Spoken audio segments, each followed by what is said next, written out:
I'm Mark. And I'm Josh. And this is Alter Ego Comics TV episode number 133. We work at Alter Ego Comics in Lima, Ohio, and every week we read a giant stack of comics and come back and give you our recommendations.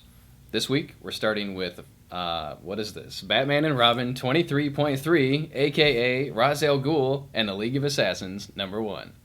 That is a crazy title. This is one of the 3D... or non-3D if you get standard edition, but this is one of the Villains Month one-shots for the month of September from DC Comics, and I'm having trouble keeping up with all of them, so I have to pick and choose. And to me, the reasons I picked this book were that it focuses on Ra's al Ghul, who I think is a very interesting character, has a lot of history that's unexplored, so there's a lot of room for kind of tinkering with the origin and shedding new light on things. And he's arguably, and I know I'm going to get flack for this, Batman's greatest villain. I think he is more on Batman's level than somebody like the Joker or the Riddler or Scarecrow, kind of villain of the week, although I don't know if I would classify the Joker as villain of the week. Ra's al Ghul has the intelligence and the life experience, and they hung out together. They're both members of the League of Assassins, if I'm not mistaken, or maybe I'm thinking of the movie. I don't know.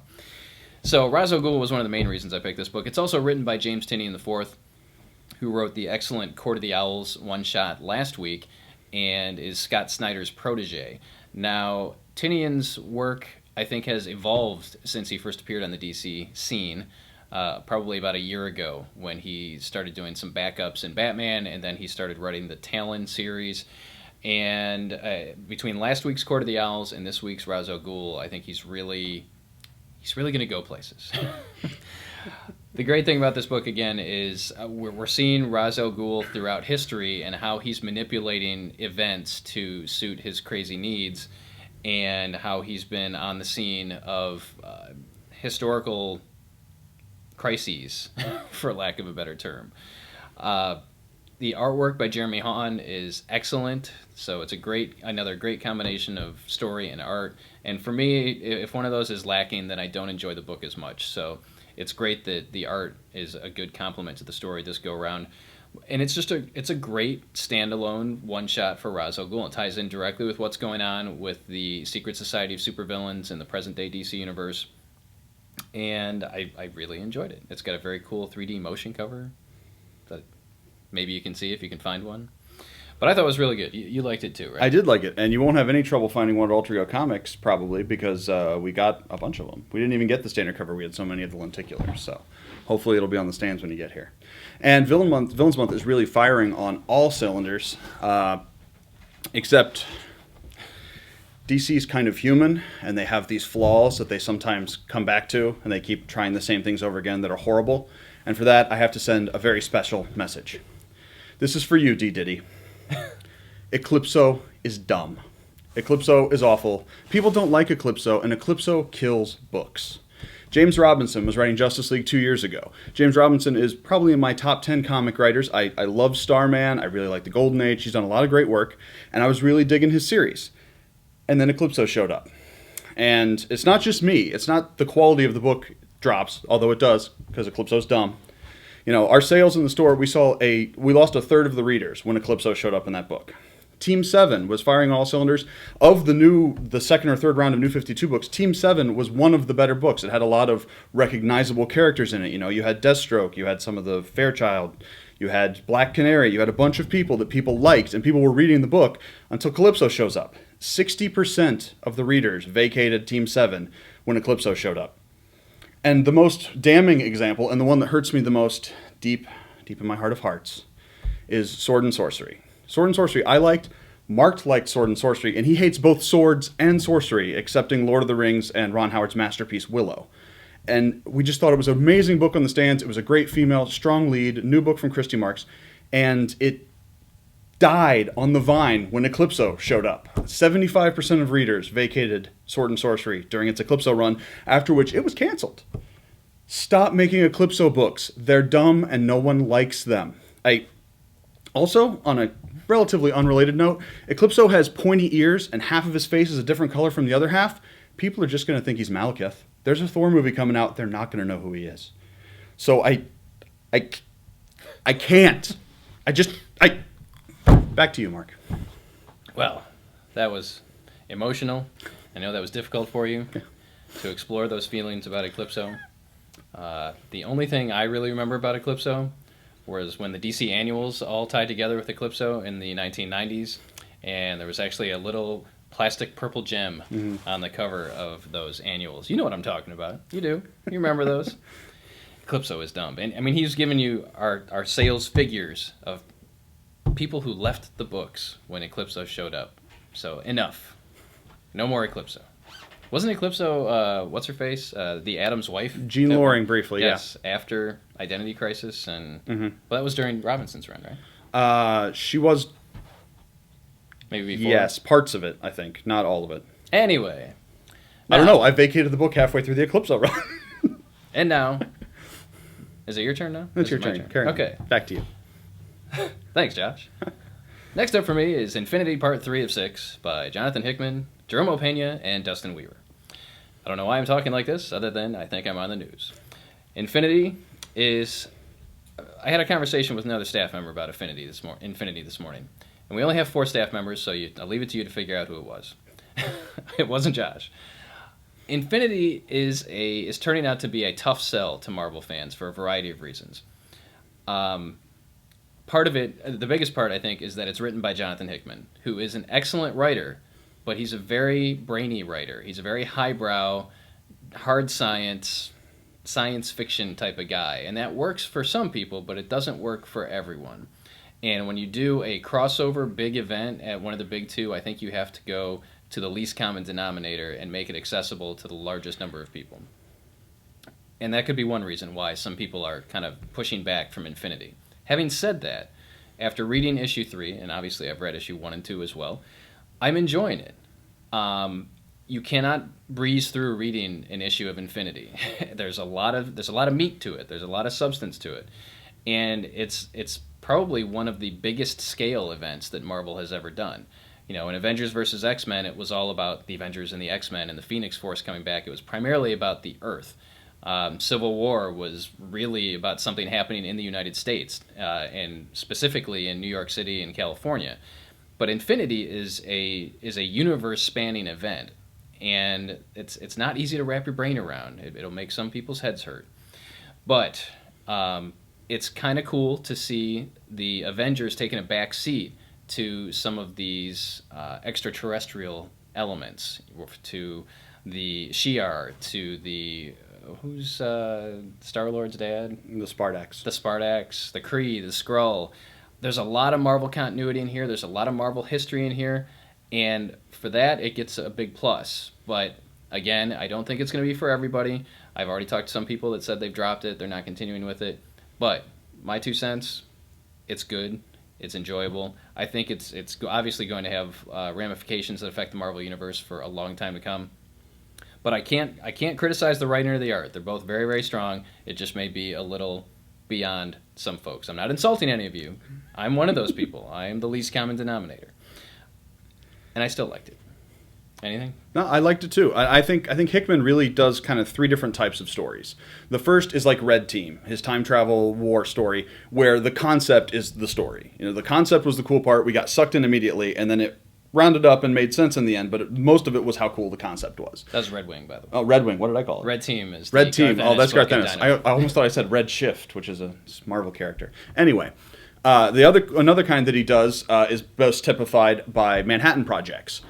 I don't know what the heck Manhattan Projects is about. It's been coming out for over a year. He keeps all these balls in the air, these different story elements going on, and it's just fascinating to watch, but I don't know where it's going or if it's going anywhere.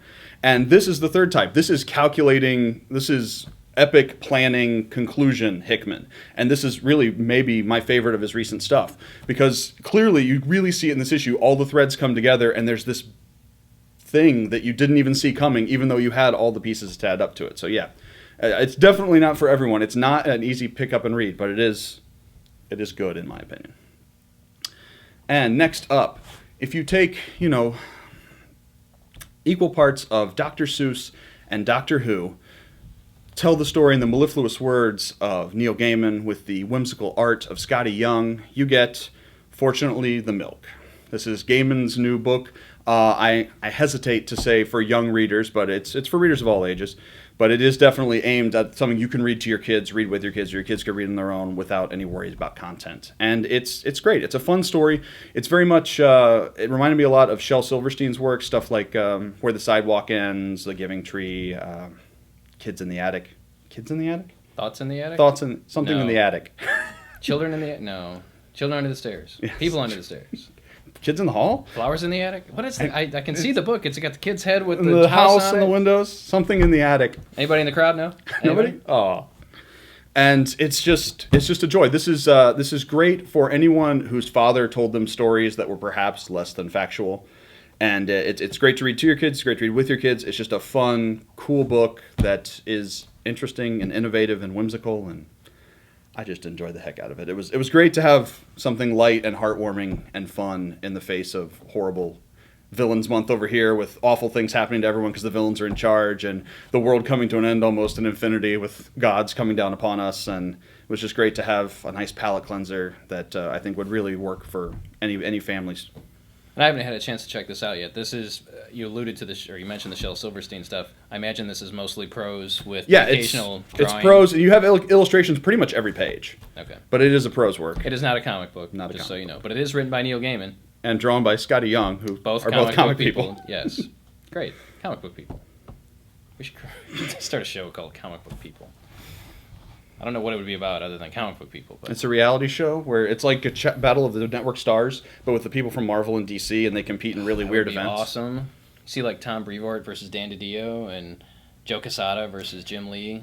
You could even do like an era thing where they have to switch teams. Like, this is the 90s, so Bob Harris is over at Marvel. And call us, networks. Yeah. We're on We've got ideas. We're idea people. Comic book people. I'm trademarking it soon. Next up for me, we're not going to talk about this a whole lot because we talk about it every month, but Thor God of Thunder number 13. This is the first part of the storyline that involves the villain from the upcoming film, The Dark World. This is Malekith, the Dark Elf, or Malekith the Accursed, or I don't remember what his name is. Oh, this is called the Accursed. That might be his name. It's just Malekith. He looks like Eclipso, pointy ears, half blue, half black face. It was excellent. I don't know what else to tell you. Jason Aaron is writing, as I've said many times, a truly epic run on Thor. And this time he is joined by artist Ron Garney, who was his partner in crime when he did the Weapon X series, the Wolverine Weapon X series. Love Garney's work. Love Jason Aaron's work. If you like Thor, if you're curious to see a little bit of what this guy in the movie is about, pick this up. And again, the character was introduced back in Walt Simonson's run in the 80s. So it's great. Thor God of Thunder was one of the best books that Marvel is publishing today. Thank you. And Malekith in the new movie is going to be played by Christopher Eccleston, the Ninth Doctor. I'm excited. Or that guy from Lost. Not Lost. Heroes. That guy who played John Lennon in the BBC movie? That guy? You're going way obscure now. Anyway. Heroes. People watched Heroes all the time. It was a very popular show before it wasn't popular anymore. So they had that comic book that nobody bought. Next up, we've got Battle for the Atom Part 4. This is in the series Uncanny XMen, specifically issue 12, written by our boy Brian Bendis with art by Chris Botulism. And I don't know what more I can tell you. Battle of the Atom is, I don't know if I've explained this before, but the way I read comics is I put the ones I want to read most at the back as like a reward for getting through the rest of the stack that might not be great. And this is always the bottom of the stack for me. This is the book I want to read most every week since it's started coming out, which is granted only like 3 weeks, but just great. A lot of things paying off long-term relationships in the X-Men, a lot of nods to X-Men continuity, and a lot of things you don't necessarily expect to happen. So this one, obviously, being an Uncanny X-Men, brings all of the parties involved to a head together. You've got the time-lost X-Men, the future X-Men, the Wolverine's X-Men from the school, the Scott's X-Men, who are maybe sort of terrorists a little bit, and they're all thrown together in this wonderful fruit salad of X-Men awesome. That was awesome. Ding. Awesome. Okay, now a public service announcement. Josh had one earlier about Eclipso. This is a public service announcement about licensed comic books. One of the books that I really enjoyed this week was the X-Files Season 10, number 4. I've enjoyed every issue of this series. And I just want to, remind everyone that licensed comics are out there. The truth is out there. Licensed comics are out there. And we're seeing a lot of lot of interest in these. Everything from Buffy the Vampire Slayer to Star Wars to the X-Files to and some things that are being overlooked by people. The recent Planet of the Apes series by Corinna Bechko and Gabriel Hardman are excellent. So I guess I'm informing all of you that if you're a fan of the X-Files TV show, you absolutely should be reading this comic book. If you're a fan of the Planet of the Apes original films, you need to be reading the Planet of the Apes comics by Bechko and Hardman. Also out this week, our trade spotlight is the first volume of Star Wars by Brian Wood and Carlos Danda, and this is the series that takes place between the end of Episode 4 and the beginning of Episode 5, and it is top notch. Again, I mean, it's selling crazy numbers. I never thought that a Star Wars comic would sell the numbers that this comic is selling, and now we see that the Star Wars, the Lucas Draft version, is selling even better than this. So there is huge demand out there for good licensed comics, and we're seeing things from Dark Horse, from IDW, from Boom, those three primarily. I'm trying to think of anybody else that's doing licensed comics. Well, even Dynamite, the Game of Thrones collections and the Game of Thrones comics are selling very well. The collected editions honestly sell better than the single comics because they appeal more to the average consumer. But it's a great time to pick up a comic that's tied to a TV show or a movie that you love because they are so, so good. Wouldn't you agree? I would agree. And you know what comic is tied to a TV show that I love? Batman Beyond Universe number 2. Yeah, it's good.